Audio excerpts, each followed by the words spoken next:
হয়, শাৰীৰিকভাৱে সক্ষম হৈও জীৱন যুদ্ধত আগুৱাই যোৱাৰ প্रण লৈ আগবাঢ়ি গৈছে দুলীয়াজান সমষ্টিৰ এজন যুৱক, নাম সীমান্ত সাগৰ। আৰু সীমান্ত সাগৰ আমাৰ লগত উপস্থিত আছে। আচলতে জীৱন যুদ্ধত আচলতে হাৰ নমনা, মই সেইকাৰণে কৈছোঁ। আচলতে তেওঁ শাৰীৰিকভাৱে সক্ষম হৈও আচলতে সংগীত আৰাধনাৰ জৰিয়তে আচলতে জীৱন যুদ্ধ আগুৱাই গৈ আছে। অকল সংগীত আৰাধনা নহয়, তেওঁ সংগীতৰ লগত জড়িত। যদিও দুলীয়াজান সমষ্টিৰ বিভিন্ন প্ৰান্তৰ লগত থকা যিসকল পিছপৰা আচলতে সংগীত চৰ্চাৰ লগত জড়িত ছাত্ৰ ছাত্ৰী আছে, তেওঁলোককো আচলতে প্ৰশিক্ষণ দিয়ে। অকল প্ৰশিক্ষণৰ লগতো তেওঁলোকক বিভিন্ন ক্ষেত্ৰত আচলতে সুবিধা কৰি দিয়ে। সীমান্ত সাগৰ আমাৰ লগত উপস্থিত, তেওঁলোকৰ পোনপটীয়াভাৱে কথা পাতিব বিচাৰিছোঁ। আচলতে প্ৰথমতে আপোনাক স্বাগতম জনাইছোঁ আৰু আগন্তুক ভোগালী বিহুৰ শুভেচ্ছা জনাইছোঁ। আপুনি সংগীত চৰ্চা কৰে, গান গায়, ইতিমধ্যে আপুনি জনপ্ৰিয়তা লাভ কৰিছে। কি ক'ব আপুনি? ধন্যবাদ। পোনপ্ৰথমে আপোনালৈও অসমবাসীলৈ নৱবৰ্ষৰ শুভেচ্ছাৰ লগতে মাঘ বিহু শুভেচ্ছা জনালোঁ। একচুৱেলি সংগীতৰ লগতে ক'বলৈ গ'লে মই 12 চনমানৰ পৰাই আছিলোঁ।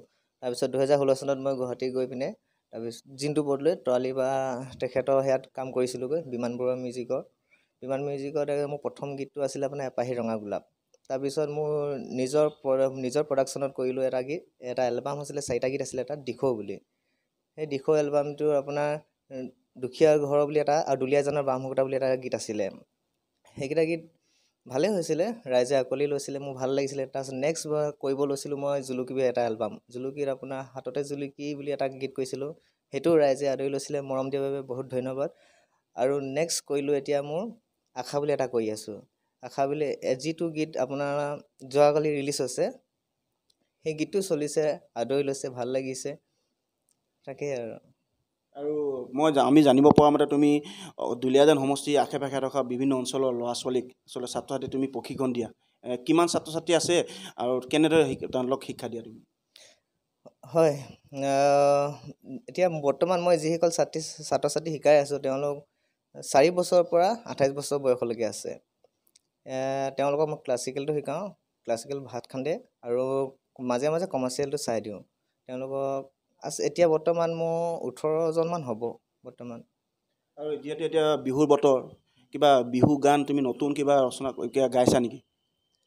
হয়, কেইবাটাও গীতো কৰিছোঁ। ৰিলিজ অলৰেডি 3টা হৈ গৈছে, যোৱাকালিও কৰিছোঁ এটা ৰিলিজ, আৰু নেক্সট এটা কৰি আছোঁ মাঘৰ বিহুৰ পাছত হ'ব।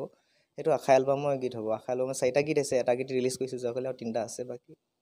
আমি জানিব পাৰিছোঁ আচলতে তুমি নতুন গান কিবা এটা গাইছা, আমি শুনিছিলোঁ 2 দিন আগত। অকণ গুণগুণাই দিবা নেকি? ৰিলিজ হৈ গৈছিলে এইটো, ৰহিমলা। তাতৰে হালতে বৈচনে বিহুৱা ৰহিমলা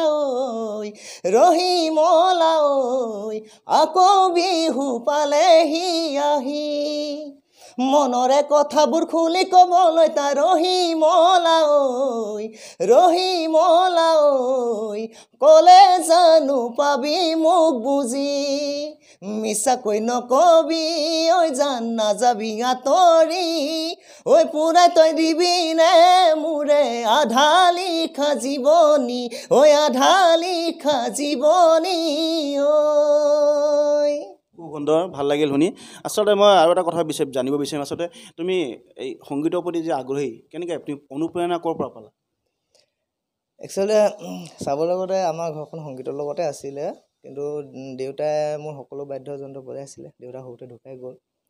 তেতিয়াৰ পৰা মাজত মোৰ গেপিং হৈ গৈছিলে। গেপিং হৈ যোৱাৰ পাছত পুনৰ 10 চনৰ পৰা আৰম্ভ কৰিছিলোঁ।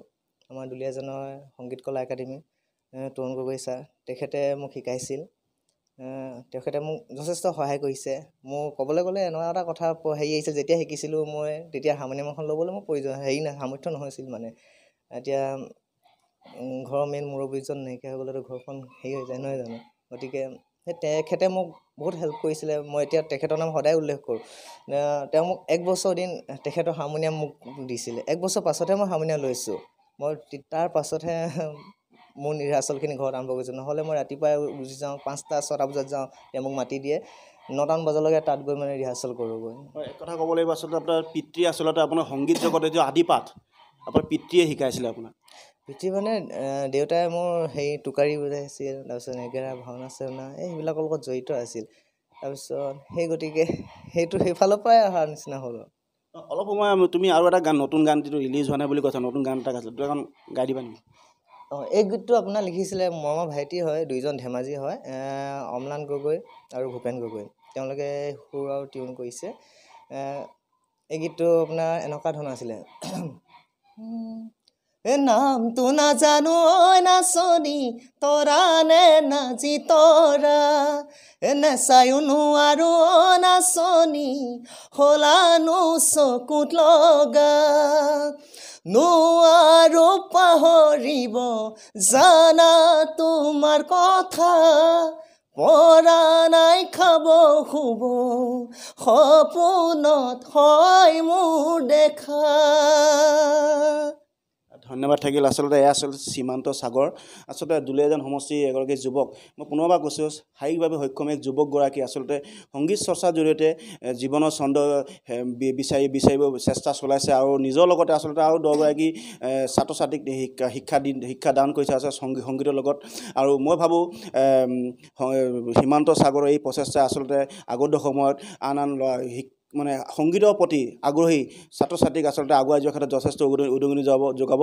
আৰু ৰাইজক মই আৰু এটা কথা কৈ লৈ গৈছে, ইতিমধ্যে সীমান্ত সাগৰৰ কেইবাটাও গীত ইতিমধ্যে ছ'চিয়েল মিডিয়াত ভাইৰেল হৈছে, ছ'চিয়েল মিডিয়াত উপলব্ধ হ'ব, আপোনালোকে শুনিব পাব।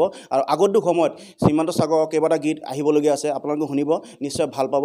আৰু মই ইতিমধ্যে সীমান্ত সাগৰৰ বিষয়ে সকলো কথাই কৈছোঁ। আৰু সীমান্ত সাগৰৰ দৰে যিটো প্ৰচেষ্টা, সেই প্ৰচেষ্টা মই পুনৰবাৰ কৈছোঁ, এই প্ৰচেষ্টা আচলতে আগন্তুক সময়ত উঠি অহা সংগীত শিল্পীসকলৰ ক্ষেত্ৰত যথেষ্ট অনুপ্ৰেৰণা যোগাব।